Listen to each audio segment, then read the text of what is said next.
ඒ කියන්නේ මෙමරි එක ලින්ක් කරනවා කියලා ඔකට කියන්නේ. දැන් සාමාන්‍යයෙන් දැන් මේක නම් ඕගොල්ලන්ගේ මොලේ හරිද? ඒ කියන්නේ මොලේ කියන්නේ මෙහෙම එකක්. ඕකේ එක එක මතක මෙහෙම එල්ලිලා තියෙනවා. විවිධ මතක අපි පාඩම් කරන්නේ ඔහොම තියෙනවා. දැන් ඔහොම තියෙනකොට සාමාන්‍යයෙන් මේ මතකයක් ඒ කියන්නේ ඕන දෙයක් ස්වභාවිකව අමතක වෙන්නේ මිනිස්සු ප්‍රෝග්‍රෑම් වෙලා තියෙන්නේ. නැත්තම් ඉතින් මොකක් හරි ප්‍රශ්නයක් වුණා මුළු ජීවිත කාලෙම ඌ ඒ ප්‍රශ්නේ එක්කනේ ජීවත් වෙන්නේ. ඒක හිතන්නද කියන අමතක නොවෙන්න දැන් ඔයාලා හිතන්න මට අමතක වෙනවනේ මාර අවුල කියලා. මට ඔක්කොම මතක තිබ්බනම් තේරෙයි. හරිද? එහෙනම් ඉවරයි මිනිස්සු. ඒ කියන්නේ හැම එකම අර කරපු ගොන් වැඩ ඔක්කොම මතක තිබ්බොත් එහෙම පොඩි කාලේ ඉඳන් අර දැනට හිටපු ගොම මතක් වෙන්නේ. මට අර සින්න කරා නේද කියලා එකපාර එන්න පොඩි කාලේ කරපු ඉන්න අද්ද ගොන් වැඩ මතක් වෙන්නේ. ඒව හිතන්නකො අමතක නොවි දිගටම තිබ්බනම් චුට්ටක් දැන් අනිත් එක ප්‍රශ්න මිනිස්සුන්ට තියෙන නරක එක්ස්පීරියන්ස් නරක අර අත්දැකීම් මිනිස්සු අත්විඳලා තියෙන. ඒව මුළු වෙලාවම ඔළුවේ තිබ්බොත් එහෙම ඉතින් අමතක වෙන්නේ නැත්නම් ඒවත් අමතක වෙන්නේ නැහැ. ඉතින් අපිට මොකක් කරේ ප්‍රශ්නයක් වෙලා ඒක තියෙනවනම් ඒක මැරරගන් ඒ ප්‍රශ්නේ පළවෙනි දා දැනුණ තරම්ම දැනෙනවා මැරෙන දවස වෙනකම්. ඒක වට්ටවුලක් අපිට අර ප්‍රශ්නයක් වුණාම කරදරයක් වුණාම මුලින් මතකයි.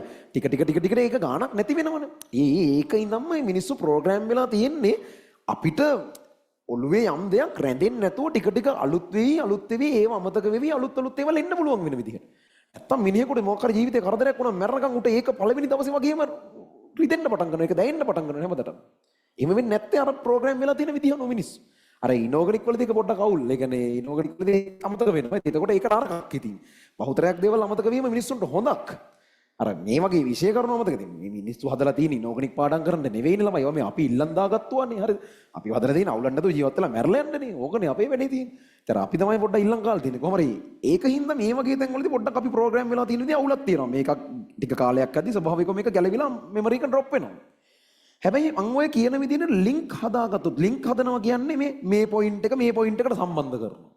ඒ කියන්නේ තාප වියෝජන වල පළවෙනි කාණ්ඩේ තාප වියෝජනයේ උණ දෙන්නම අනිවාර්ය ජල ද්‍රාව්‍ය ඇනයන සෙට් එකෙත් අපි දැක්කා. පදනමක් නැහැ සම්බන්ධ කරනවා. එහෙම එකකට එකක් ඔහේ සම්බන්ධ කරනවා. එතකොට හිතන්නකො මේක මෙතනින් කැඩුනා කියලා ගැලවුණා කියන්නේ. හැබැයි මේ මෙමරි එක සම්පූර්ණයෙන් නැති වෙලා යන්නේ නැහැ. ඒකට අනිත් ඒවට ගැට ගැහිච්ච ඒවායින් හරි එල්ලිලා නතර වෙනවා. ඕක තමයි ලින්ක් කරනවා කියලා අපි කරන්නේ. පුළුවන් තරම් ඒ කරුණට මේ කරුණ අරකයි මේක එහෙම කරන්න බලන්න ඕනේ. ප්‍රශ්න කරද්දිත් ඕක වෙනවා. ඒ කියන්නේ ප්‍රශ්න දකින්නකොට ප්‍රශ්න වල එක එක කම්බිනේෂන් අපි දකින්නවානේ. ඒකෙන් ලින්ක් හැදෙනවා ස්වභාවිකව. ඕගොල්ලොත් පුළුවන් තරම් එක එක තැන්වල තියෙන කරුණු කලවම් කළා. ඒක ඇත්ත ගැළපීමක් තියෙන්න ඕනේ නැහැ. එහෙට මෙහෙට අඹරලා කරලා ගැට ගහලා දාන්න ඕනේ. එතකොට අර කොහෙන් හරි ඕක අමතක වුණා කියලා වැඩක් නැහැ. අවුලක් වෙන්නේ නැහැ. ඒක සම්පූර්ණයෙන් ගැලවිලා යන්නේ නැහැ. වෙන මතකයක එල්ලිලා හරි ඒක නැදිලා නතර වෙනවා. ඒක පුළුවන් තරම් කරන්න බලන්න. ඔය බයෝ වල එහෙම සෑන්ඩ් ඔක් කරන්න පුළුවන්.